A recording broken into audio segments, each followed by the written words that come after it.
Después de 222 programas, un recuento de lo mejor de Milenio Negocios. Un espacio para entender cómo funciona el mundo financiero y económico en México.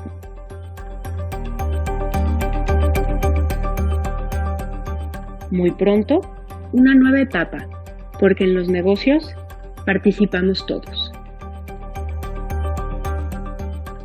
Muy buenas noches, bienvenidos a Milenio Negocios, este espacio que tenemos con los columnistas que llevamos la fuente dentro de este grupo. ¿Cuál va a ser tu marca personal? No es la primera vez que estás al frente de la ABM, ya estuviste antes, pero ¿qué viene para ti y para la Asociación de Bancos de México en los siguientes 2 años?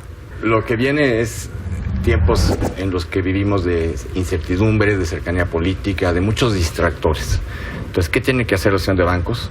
Asegurarnos de que no nos distraemos, que hacemos banca, que lo hacemos bien. Me sorprendió mucho eso justamente de la gasolina, porque se va a convertir la gasolina un poco en ese nuevo ítem poderoso y muy presente dentro de la COFECE. Sí, sin duda. La competencia no se da por decreto. Desgraciadamente, sería muy cómodo que hubiera una reforma y dijera a partir de mañana hay competencia en un sector y pácatelas, ¿no? Pero eso no sucede. Hay que acompañar y hay que abrir los mercados. No han estado tan emparejados Banco de México y la FED como en otras ocasiones, ¿no? Han estado trabajando de manera más independiente. Pues sí, porque al fin del día también las realidades de cada uno de nosotros es diferente y bueno, pues por eso tenemos que estar muy al pendiente, pero sí tenemos siempre un principio guiador que es pues nuestro objetivo prioritario, mantener una inflación baja y estable. Sí estamos cautos, ¿no? La idea es estar preparados para algo que nos está como prendiendo un foco amarillo. ¿Qué es lo que puede pasar realmente? O sea, si se pone el arancel de 35%, si se revisa, ¿qué tanto puede impactar esto en los precios, en inflación, en algo que al final sí nos pegue directamente en la cartera? Bueno, mira, primero yo creo que el analizar cómo podemos darle un upgrade o una modernización al acuerdo, que siempre es posible. Recordemos que son 23 años desde que lo pusimos en operación y el mundo ha cambiado y hay que actualizar los acuerdos que hicimos hace 23 años. Y actualizándolo de una manera que los 3 países tengan una situación ganar, ganar, ganar. Y aquí, por ejemplo, el ejemplo del 35% de aranceles, creo que hoy ya les empieza a quedar claro que en el caso de NAFTA, del Tratado de Libre Comercio, sería una locura. Entonces, un poquito, ¿cómo maneja el Banco de México la inflación y cuáles son esas cosas a las que debemos estar pendientes como personas que no somos economistas, ¿no? Pero que sí nos importa el costo de los bienes y servicios que adquirimos para saber cómo, digamos, en qué gastar y en qué no gastar y cuándo hacerlo? Sí, yo creo que la inflación es obviamente el mandato fundamental del banco, el procurar la estabilidad del poder adquisitivo del peso, y esto no tiene otra palabra más que inflación, y es decir, tener una inflación baja y estable. Eso significa, en términos de concretos y puntuales, nuestra meta es de 3%. Ahora, la inflación puede estar a veces afectada por variables que inciden a la alza o a la baja. Y a veces hay disminuciones de precios, como lo fue hace algunos años en los precios de las telecomunicaciones. Claro, exacto. Y que tuvieron un efecto pues muy positivo en la inflación, y que la inflación estuvo inclusive por debajo de la meta, y por varios meses. O sea, esta parte de tendremos, no tendremos tratado, podremos, no podremos seguir haciendo este comercio bilateral. En la parte de ustedes, o sea, como armadora, pero también que no es de Estados Unidos, y después de lo que pasó a principios de año con Ford, ¿en dónde están esas oportunidades de esta renegociación? ¿Y en dónde están las aristas o como luego dices tú, los frijoles en el arroz, verdad? Sí. Bueno, yo creo que nosotros estamos dispuestos a esperar y saber cuáles van a ser los resultados de esas negociaciones. Realmente nosotros seguimos haciendo pues business as usual hasta no saber cuáles van a ser esas modificaciones. Una vez que sean oficiales, pues nosotros nos tendremos que adaptar. Nissan tiene buenas relaciones no solo con Estados Unidos, sino con muchos países del mundo. Exportamos a más de 50 países. Ahí donde hablas de fifis y de... Bueno, entonces generas una grieta donde no sé si la gente desea la movilidad social. Es algo filosófico, pero es económico. No, es muy importante. Mira, nosotros hemos dicho, yo he dicho, que la gran labor de un gobernante es la cohesión social. La gran labor. Yo digo que tiene 3 grandes mandatos un gobernante. El primero de ellos es la cohesión social. El segundo es crear capital humano. ¿Y qué quiere decir capital humano? Hacer que nuestra sociedad esté mejor educada y más saludable. Sí. Y la tercera es construir infraestructura. Creo que también cada presidente de la ABM trae consigo una cierta experiencia, ¿no? Bancos que lo han formado. ¿Y qué es lo que usted quiere dejar? ¿Cuál es esa parte que quiere decir, bueno, yo quiero terminar mi trabajo en la ABM y decir, logramos esto?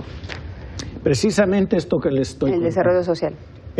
Primero, que todo mundo, todos los bancos tengan una voz fuerte, bien escuchada y propuestas que sean atendidas. Eso es lo primero, que haya en la ABM representación igual para todos. Sí. Dentro de BlackRock, o sea, porque hay que predicar con el ejemplo, digo yo. Sí.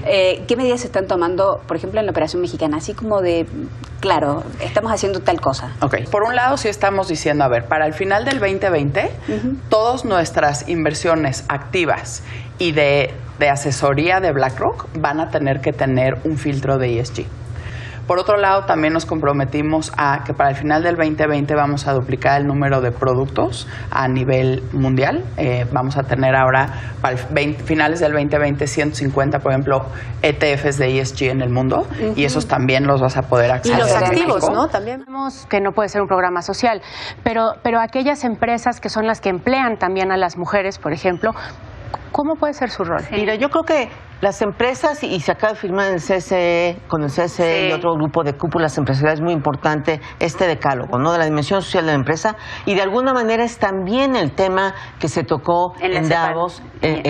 Sí, la CEPAL, obvia, pero fue un tema de discusión de Davos del capitalismo mucho más social. Exacto. Donde pasan stakeholders a shareholders, y tienes que pensar no solo en el capitalismo del dinero, sino en el capitalismo del bienestar. ¿Qué otros factores inhiben a la gente a venir a México? Mira, yo creo que, o sea, lo que está afectando hoy la industria, por supuesto, uno es lo que te decía de los mercados emisores que han bajado, no nada más ha sido Estados Unidos, ha sido otros. El tema del sargazo fue un tema de una crisis que tuvimos y que ya no hay, pero yo creo que hay que ir al fondo. No hay que entenderlo esto como ya no existe, que bueno, hay que ir al fondo para entender qué es lo que puede volver a suceder. La otra es la inseguridad. Tristemente, pues es un tema que siempre ha estado y que no se ha quitado, y que pues los warnings, por supuesto, que afectan. ¿Cuál es el análisis que está haciendo el banco del mercado mexicano en esta epidemia? Mira, el consenso global es más o menos que la economía mexicana va a decrecer como 8,5%, ¿ok? Es básicamente lo que va a decrecer la economía mexicana. Eso quiere decir que el 10% de todo el Producto Interno Bruto que teníamos el año pasado desapareció. Es una crisis severa, ¿ok? Entonces, eso es el consenso. Donde tenemos que enfocarnos también es qué va a pasar en el 2021. ¿Es suficiente el TIMEC, por ejemplo, en este nuevo contexto para atraer las inversiones que necesitamos y que queremos? Definitivamente no. Yo creo que hoy tenemos que trabajar mucho como país, y nosotros lo hemos dicho mucho desde el Consejo de Empresas Globales, en una visión de país de largo plazo, en generar esta certidumbre y Estado de Derecho claros y el respeto a las reglas. ¿Por qué? Porque México es un país abierto desde hace 25 años.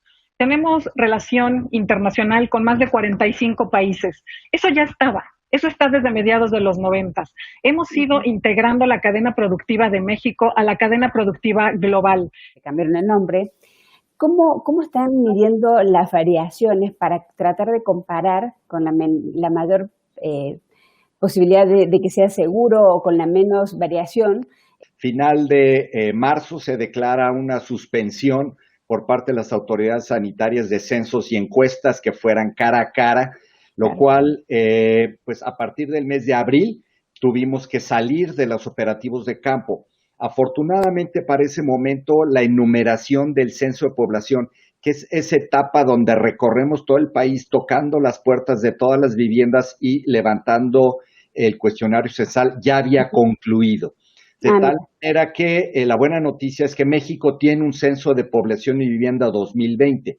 En este proceso de recuperación, ¿cómo vamos a atraer a estos turistas y cómo vamos a lograr convencerlos de que además gasten más? Porque no sé si en este proceso de pandemia y de tener un sector mucho más cuidado, también será un sector un poco más cerrado en términos de gasto y de posibles experiencias para los turistas. Por ejemplo, el turismo interno, que al cierre del año pasado fueron 258,000 turistas, de los cuales se hospedaron en hotel 102 millones de viajeros y hubo una derrama de 142,000 millones de dólares. Ese es el tamaño del turismo interno.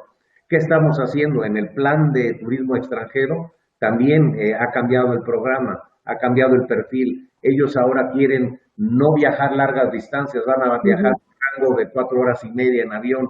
Ahí se abre la posibilidad también para México y Estados Unidos. ¿Cómo se está recuperando AT&T? ¿En qué decidieron enfocarse para empezar a tener números tan positivos como se ven en estas últimas semanas de ustedes? ¿Qué hicimos? Lo primero, cuidar a nuestros colaboradores. Tenemos cerca de 18,000 colaboradores en la empresa y dijimos home office a su casa, quienes puedan estar en su casa, y a su casa también los grupos vulnerables en términos de salud. Y empezamos a trabajar de una manera virtual que creíamos que era imposible como muchas otras empresas, pero ha sido muy real. Quiero un poco la perspectiva. ¿Cómo generar esa certidumbre para que la inversión privada sí sea un motor? Porque necesitamos un motor. Es muy difícil poner ejemplos concretos. El gobierno, y lo decía lo he dicho en varias de mis pláticas, de que el gobierno tiene que ser como un agrónomo. Tiene que poner las condiciones adecuadas para que las flores, quiere decir los empresarios, los emprendedores, crezcan solos. Cuando tú tienes un medio ambiente adecuado, todo crece. Cuando tienes un medio ambiente hostil, todo se detiene. Entonces yo creo que en la medida que podamos, tenemos que crear las condiciones atractivas, fáciles, predecibles. Nadie es que sea todo predecible. Hoy insistía Bárbara que hay que dialogar, no hay que sorprender. Todo podemos hacer, todo podemos cambiar, siempre y cuando tengamos un diálogo con todos los sectores, no nomás con el sector productivo. Regina, muchísimas gracias. Y a ustedes también muchísimas gracias por acompañarnos como cada semana en Milenio Negocios Televisión. Que tengan buenas noches.